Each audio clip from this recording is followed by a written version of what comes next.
देवान जितिया, कृषी महाविद्यालय बारामती, चतुर्थ वर्षाचा विद्यार्थी आहे। आज आपण रावे प्रोग्राम निमित्त निरनिमगाव या गावी एका यशस्वी व प्रगतशील शेतकऱ्याची भेट घेण्यासाठी आलो आहोत। तर आपण भेटणार आहोत श्री धनंजय पाटील यांना। यांनी प्रथमच निरनिमगाव या गावी ड्रॅगन फ्रूटची लागवड केली आहे। तुमचा परिचय आम्हाला थोडक्यात सांगू शकाल का? माझे नाव धनंजय सर्जेराव पाटील, मुक्काम निरनिमगाव, तालुका इंदापूर, जिल्हा पुणे। येथे माझे 1.5 एकराचा ड्रॅगनचा प्लॉट आहे। काका, तुम्ही आम्हाला तुमचं बॅकग्राऊंड सांगू शकता का? तुम्ही शेतीमध्ये कसे आले, का पहिल्यापासून शेती होती, ते आम्हाला थोडक्यात सांगू शकता का? आमची वडिलांची शेती, आमच्या वडिलांनी तशी वडिलांना 6 एकर जमीन होती, पण वडिलाच्या हयातीत आम्हाला भरपूर शेती, जवळ 25 एकर शेती वडिलांनी इथं घेऊन ठेवली। आणि आम्ही दोघं भाऊ, दोघांचं माझं दुसऱ्या भावाचं शिक्षण थोडं कमी आहे, पण माझं शिक्षण बाकी एम ए बी पण माझं शिक्षण झालंय। पण नोकरी न करता घरची भरपूर शेती असल्यामुळे शेतीच करायची, हा मनात एक हे होतं, शेतीतून काहीतरी घडवायचं। सुरुवातीला पारंपरिक पिकं होती, मक्याची, बाजरी, ज्वारी, तूर अशी घेत होतो। पुढे हळूहळू बदल होत गेला आणि आम्ही मग बागच शिरलो। बागेचा व्यवसाय म्हणजे डाळिंबीनंतर मग डाळिंबी 8-10 वर्ष केली। डाळिंबीनंतर मग परत ना ऊसाची शेती पहिले आहेच, पण डाळिंब त्याच्याबरोबर जोड केली ती। डाळिंबीत मग डाळिंबीत 8-10 वर्ष चांगलं झालं, पण परत मग तेला रोग आल्यामुळे डाळिंब काढून टाकली, थोडी कमी केली। आणि त्यातून नंतर आम्ही मग शोध ह्या पिकाचा घेतला, आम्ही ड्रॅगन फ्रूटचा। ती आता सुरुवातीला 2 वर्षापूर्वी आम्ही लागण केली। त्यात आम्ही पुढे वाढवण्याची आमची अपेक्षा आहे। ड्रॅगन फ्रूट शेतीचा आम्हाला प्रवास सांगू शकाल का? व तुम्हाला ड्रॅगन फ्रूटची शेती करण्यासाठी प्रेरणा कुठून भेटली? ड्रॅगन फ्रूटची प्रेरणा जर बोलायचं म्हणलं तर माझी पहिली शेती डाळिंबाची होती। पण डाळिंबी शेतीमध्ये काय होईल, हळूहळू थोडं व्यत्यय येत गेला, म्हणजे रोगांचाही थोडा। त्यामुळं नंतर मग असंच फिरत ड्रॅगन फ्रूटच्या बागा थोडं बघितल्या, त्यामुळं त्यातून प्रेरणा मिळाली, बाबा आपण काहीतरी नवीन केलं पाहिजे।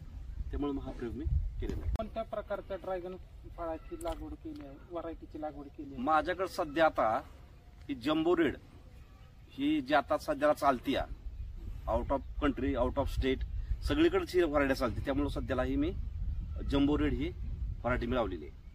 काका, हे शेतीसाठी लागणारे रोप आपण कुठे मिळवले, का त्याला किती खर्च आला? या शेतीसाठी मिळणारे रोपे मी कोंडसरस, तालुका माळशिरस यातून मला उपलब्ध रोपं झालेले आहेत। आणि मला ही 50 रुपयाला एक रोप, याप्रमाणे मला रोपाची इथं त्यांनी पोच रोपं केली आहेत मला। काका, ते बागेसाठी लागणारे साहित्य जसं की सिमेंट पोल आणि सिमेंट रिंग, हे तुम्ही कुठून उपलब्ध केले आणि याला सगळा खर्च किती आला? सिमेंटचा पोल आणि सिमेंटची जी वरची रिंग आहे ती अकलूज या ठिकाणी पटेलचं एक मोठं दुकान आहे, त्या दुकानात आम्ही स्वतः जाऊन तिथं बघितले, तिचं रेट वगैरे चर्चा केली। त्यातून आम्हाला तिथं ते आम्ही तयार करून घेतले, अगदी हेवे करून घेतले ते। आणि याच्यासाठी मला 1.5 एकरासाठी मला 5 लाख रुपये खर्च आला मला। ड्रॅगन फ्रूटच्या लागवडीसाठी कोणत्या प्रकारची माती व हवामान योग्य आहे? ड्रॅगन फ्रूटला कुठलीही माती काय, म्हणजे हीच माती चालते असा विषय नाही, काय कुठलीही जमीन चालते, फक्त जिथं पाणी साठतं का ती जमीन फक्त चालत नाही। बाकी सगळी काळी मुरमाड जमीन, तुमची लाल माती, कसली माती असू दे चालतं, फक्त जिथं पाणी साठतं तिथं फक्त ड्रॅगन फ्रूटची लागण योग्य नाही असं मला वाटतं। हवामान काही नाही, कुठलंही हवामान चालतंय, त्याचा काय विषय नाही, फक्त पाणी, फक्त दलदल नको आहे, खाली व्यवस्थित येते सगळं। लागवड केली आपण, त्यात जे फळझाडांचं जे अंतर आहे किंवा लाईनीचं अंतर ते किती कळलं का? की 12 आहे, 12 असं 12 आहे आणि असं 6 आहे, 12 असं आहे। आणि त्याला म्हणजे लागवडीच्या वेळेस काय म्हणजे विशेष काय पद्धत राबवली का तुम्ही? नाही, लागवडीच्या वेळेस म्हणजे काय खत टाकायचं असतो त्याला, रोपं लावायची आणि एक बुरशीनाशक म्हणून त्याला एक बुरशीनाशक कुठलं बी द्यायचं, तसं काय नाही, हीच द्यावं म्हणून काय नाही, कुठलं द्यायचं बुरशीनाशक की जेणेकरून रोपाची मर होत नाही। याचं अंतर 12-6 वर आहे। आणि ह्याची लागवड जी आहे की नाही, आपण पोलच्या 4 कोपऱ्यात केलेली आहे, 4 कोपऱ्यात 4 रोपं लावले आहेत, 1, 2, 3 आणि 4 अशी पद्धत आहे। आणि लावताना ह्याला खत मटेरियल जे काय असते ते टाकलेलं आहे। आणि वर आलं की ह्याचे जे ब्रँचेस खाली येतात, वर गेल्या जे फुटवा खाली फुटतो तो खालचा फुटवा त्यांनी कट करायचा आपण, की जेणेकरून वरचा फुटवा जोमाने वाढतो, अशी ह्याची लागवड आहे। त्याचं अंतर किती सरासरी? पोलची उंची 6 फूट आहे आणि साधारण आपण 1 फूट पोल खाली जमिनीत लावला आहे म्हणजे 5 फूट 4.5 ते 5 फूट पोल आहे असं साधारण त्याचं हे आहे पोल. सगळ्यात महत्वाचा आपल्या ड्रॅगन फ्रूट मध्ये जो विषय आहे कीड आणि रोग नियंत्रण, त्याच्यावर आपण काय उपाययोजना करता हे आम्हाला थोडक्यात फक्त सांगा. ड्रॅगन फ्रूट ही जी आता ही वनस्पती आहे किंवा फळ आहे किंवा ही झाड आहे, याला फारसं काय असं म्हणजे वेगळं ट्रीटमेंट देण्याची किंवा एवढं कीडनाशक बुरशीनाशक काय नसते. परंतु या हल्लीच्या प्रदूषणामुळे थोडंफार त्याला क्लायमेटमुळे त्याला द्यावं लागते. हलकी भारी आपली बुरशीनाशक कीटकनाशक वरून स्प्रे घ्यायचा किंवा 1-2 महिन्यातून खालून एखादा ड्रिप मधून बुरशीनाशक सोडायचं. फारसं काय याला महागडं असतं काय याला नाही ट्रीटमेंट नाही, त्यामुळे एक सोपं आहे अगदी व्यवस्थित करण्याचा काही. कोणत्या प्रकारचे सिंचन व पाणी व्यवस्थापनाची पद्धती वापरतात? सिंचन म्हणलं तर हे ड्रिप व्यवस्थाच आहे की. आणि पाण्याच्या बाबतीत जर बोलायचं म्हणलं तर ड्रॅगन फ्रूटला जास्त पाणी लागत नाही आणि उन्हाळ्यात तर पाणी याला सोडायचंच नाही.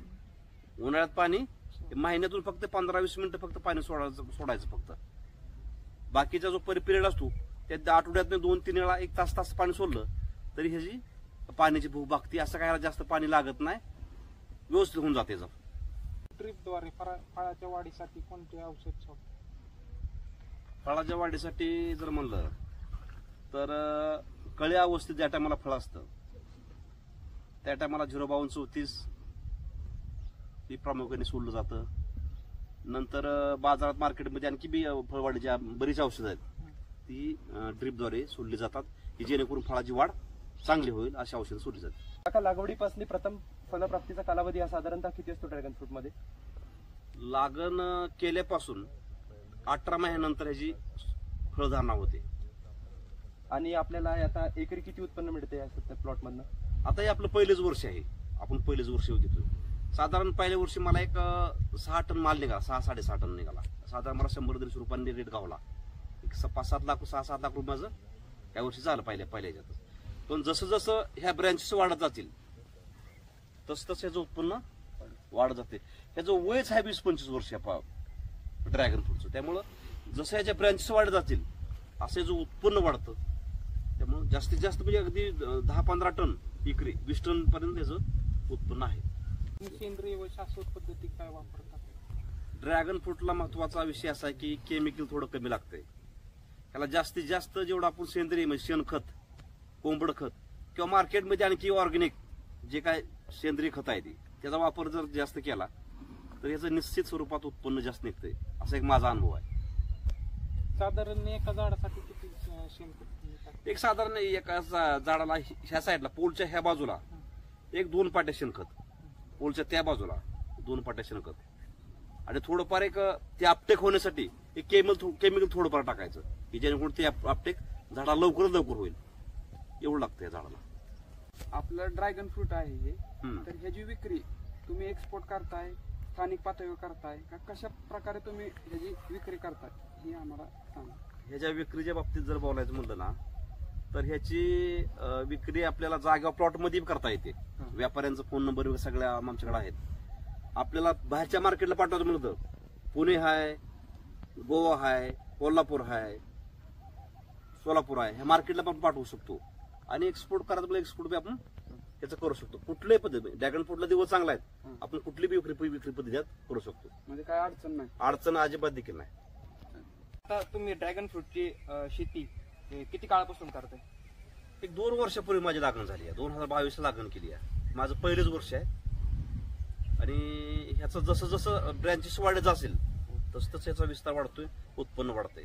जे का तुम्हाला कोणत्या आव्हानांना सामने जावं लागलं आणि त्याच्यावर तुम्ही कशी मात केली? आव्हानाच्या बाबतीत जर बोलायचं म्हणलं तर असं काय या ड्रॅगन फ्रूट मध्ये आव्हान वगैरे काय नाही. पण तरी देखील मर हा प्रकार थोडाफार राहतोय. त्याच्यासाठी ड्रीप मधून पण आहे एक बुरशीनाशक, हलकी बुरशीनाशक, भारी नाही. जरी सोडली ना, मी सोडली ती की कुठं मला एका दुसरं दिसत होतं एवढ्या प्लॉट मध्ये, ती लगेच कव्हर झालं, त्याची मर लगेच थांबली आणि व्यवस्थित झालं. म्हणजे असं काय आव्हान वगैरे ह्यात काय मोठं नाही असं मला वाटतं. सोपी शेती आहे. ड्रॅगन शेती सुरू करू पाहणाऱ्या नवीन शेतकऱ्याला तुम्ही काय सल्ला द्याल? नवीन शेतकऱ्याला बोलायचं म्हणलं तर इतर फळांपेक्षा जी इतर आता फळं आहेत, पेरू असेल, डाळिंब असेल, केळी असेल, तर मला आज माझं असं मत आहे की सगळ्या पिकापेक्षा एक उत्तम असं पीक, शेतकऱ्यांना पैसे मिळवून देणारं पीक ड्रॅगन फ्रूट आहे. सुरुवातीला इन्व्हेस्टमेंट आहे खर्च होतोय पण अतिशय शेतकऱ्यांना समाधानकारक पैसे मिळवून देणारं पीक म्हणलं तर ड्रॅगन फ्रूट असं माझं मत वैयक्तिक मत आहे. फ्रूट शेतीतील तुमचं पुढचं ध्येय काय आहे?